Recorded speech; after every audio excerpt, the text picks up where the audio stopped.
राधे राधे। हरे कृष्ण। श्री सद्गुरुदेव भगवान के चरणों में बारंबार प्रणाम।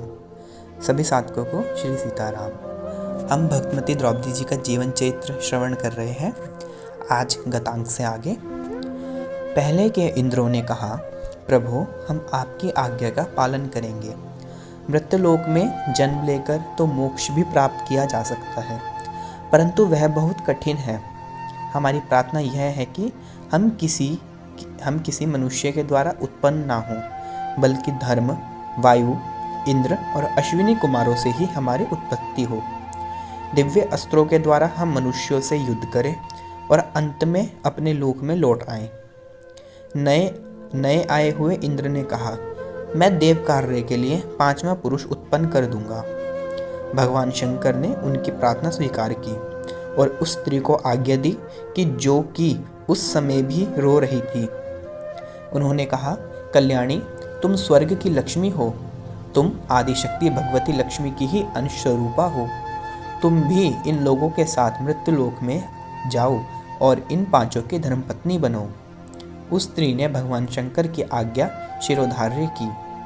उन 5 इंद्र के नाम ये हैं: विश्वकुभ, भूतधामा, शिबी, शांति और तेजस्वी। वह स्त्री स्वर्ग की लक्ष्मी थी। उनके स्वीकार कर लेने के पश्चात भगवान शंकर उन 5 इंद्रों और उस स्त्री को लेकर पुराण पुरुष अजन्मा भगवान नारायण के पास गए। नारायण ने भगवान शंकर के कार्य का अनुमोदन किया। उन्होंने कहा, शंकर, तुम तो मेरी आत्मा ही हो। तुम्हारे द्वारा जो कार्य होगा वह सर्वथा मेरी इच्छा के अनुरूप ही होगा। आजकल पृथ्वी का भार बहुत बढ़ गया है। लोगों की संख्या बहुत हो गई है। धर्म कर्म में रुचि कम होती जा रही है। लोग अपने को अमर मान रहे हैं। मनुष्य के रूप में बहुत से दैत्य प्रकट हो गए हैं।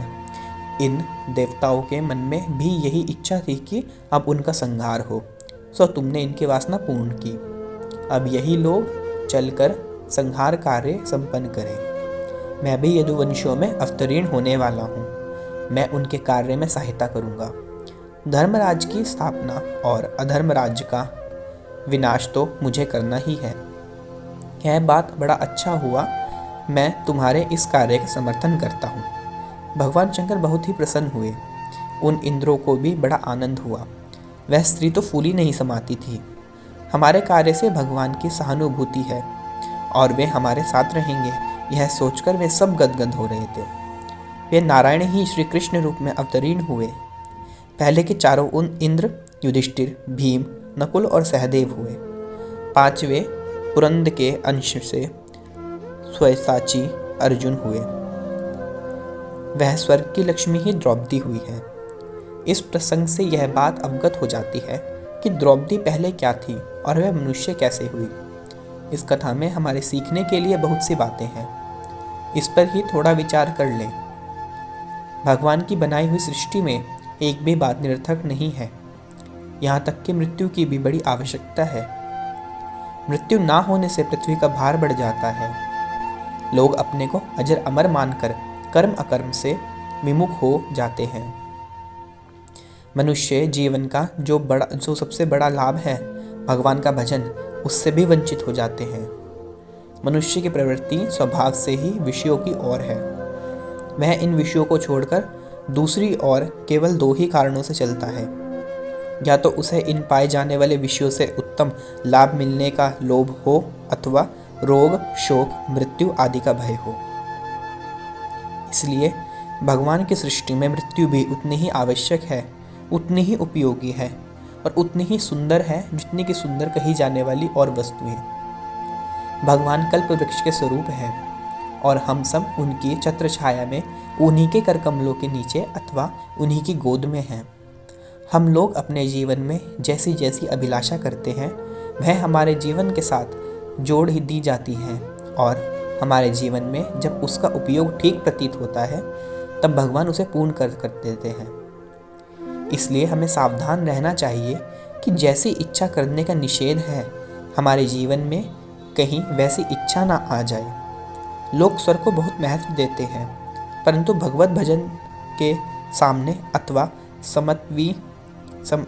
समत्वी की तुलना में उसका कोई महत्व नहीं है।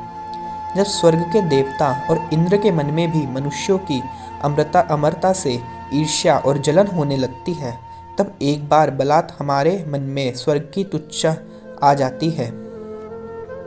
कैसी विडंबना है कि स्वर्गीय देवताओं के मन में भी मनुष्यों के संहार की इच्छा जागृत हो जाती है। इसलिए हमारे मन में स्वर्ग की इच्छा नहीं होनी चाहिए। भगवान की दयालुता भी अवर्णनीय ही है। जब वे देखते हैं कि जैसी इच्छा जीव में नहीं होनी चाहिए वैसी इच्छा जीव कर रहा है, तब वे उसे ऐसे स्थान पर बैठा देते हैं कि उसकी इच्छा भी पूरी हो जाए और लोकहित में उसका सदुपयोग भी हो जाए। देवताओं के मन में बढ़ते हुए मनुष्यों के संहार की वासना थी। भगवान ने उन्हें पांडवों के रूप में पैदा करके उनकी इच्छा भी पूर्ण कर दी और उनके द्वारा धर्मराज्य की स्थापना और अधर्म राज्य का संहार कराकर जगत का हित भी संपन्न कर दिया। एक बात और भी ध्यान देने योग्य है। इंद्र को यह अभिमान था कि मैं ईश्वर हूँ, जगत की व्यवस्था करने का मुझे अधिकार है। शिव रूप में दर्शन देकर भगवान ने उनका घमंड तोड़ा और उन्हें दिखला दिया कि तुम्हारे जैसे कितने ही इंद्र यहाँ गुफा में कैद हैं। स्वर्ग की लक्ष्मी के और जगत के निर्माण तथा संहार के तुम ही अधिकारी नहीं हो, और भी बहुत से इंद्र हैं जो इंद्र अपने को ईश्वर बतलाते थे। वे स्वतंत्रता से हिल डोल भी नहीं सकते। वे तो भगवान की दृष्टि के अधीन हैं।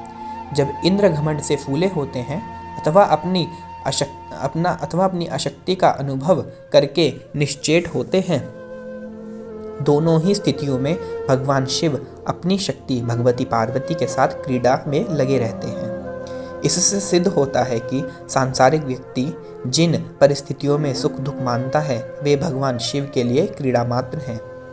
उनके हृदय में इनसे कभी कोई क्षोभ नहीं होता।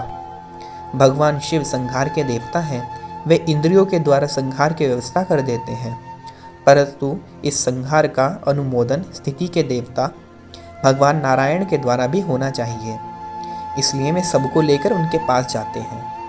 भगवान नारायण सबकी इच्छा का ध्यान रखकर उनके साथ हो जाते हैं, जिससे शंकर, इंद्र, स्वर्ग की लक्ष्मी सभी आनंदित होते हैं। यह भगवान की कितनी दयालुता है कि वे अपने भक्त की प्रत्येक इच्छा के साथ रहते हैं और उसे लोकोपयोगी बना देते हैं। स्वर्ग की लक्ष्मी आदि शक्ति लक्ष्मी की ही अंश स्वरूपा है। इसलिए वे लक्ष्मी की ही भांति सती, साध्वी और पतिपरायण हैं। जो पहले की इंद्र गुफा में बंद थे, उनके लिए वे रोया करती थी। उनके उद्धार का यही उपाय था कि वे पांचवें इंद्र को भी वहां ले जाएं। इसी से वे इंद्र को वहां ले गई। भगवान शंकर ने पांचों इंद्रों के साथ उन्हें भी मृत्युलोक में भेज दिया और वे पहले की ही भांति अपने पति इंद्र के पांचों रूपों की सेवा करती रही। द्रौपदी के जीवन में हम यह बात देखेंगे कि पांचों पतियों के साथ उसका समान प्रेम है। वह पांचों को शक्ति देती है, शांति देती है और समय समय पर कर्तव्य कर्म में प्रवृत्त होने के लिए उत्तेजना देती है। उसका जीवन ऐसा है कि मानो वह किसी एक आदर्श पुरुष की आदर्श पत्नी हो, और वास्तव में वह एक ही पत्नी है। व्यास जी की कही हुई कथा से यह बात बहुत ही स्पष्ट हो जाती है। अब आगे व्यास जी की बात सुनिए। द्रौपदी को पूर्व जन्म में ही पांचों पांडवों की स्त्री होने के लिए भगवान शंकर की आज्ञा मिल चुकी है। यह बात मैंने तुमसे कह दी। तुम ही विचार करो, यदि देव कार्य ना होता तो यह तुम्हारे युग के अंत में वेदी से कैसे उत्पन्न होती? क्या लौकिक स्त्रियां ऐसे उत्पन्न होती हैं और इतनी सुंदरी हो सकती हैं?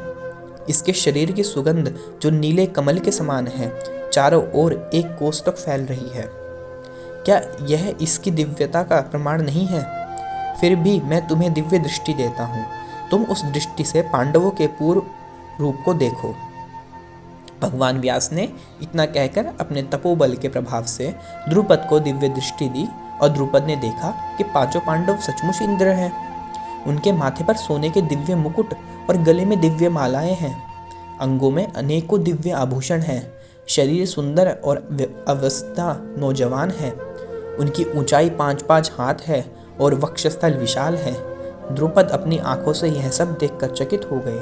वे पहले के चारों इंद्रों और इंद्र के समान इंद्र के अंश अर्जुन और द्रौपदी को दिव्य रूप में देखकर बहुत विस्मित और संतुष्ट हुए।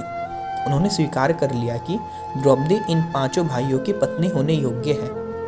व्यास जी ने पुनः अपनी दृष्टि लौटाकर वह कथा भी सुनाई जो द्रौपदी के पूर्व जन्म के प्रसंग में आई है। व्यास जी की बात मान ली गई और विवाह के मंगलाचार होने लगे। आज का श्रवण यहीं तक। तब तक के लिए हरे कृष्ण, राधे राधे।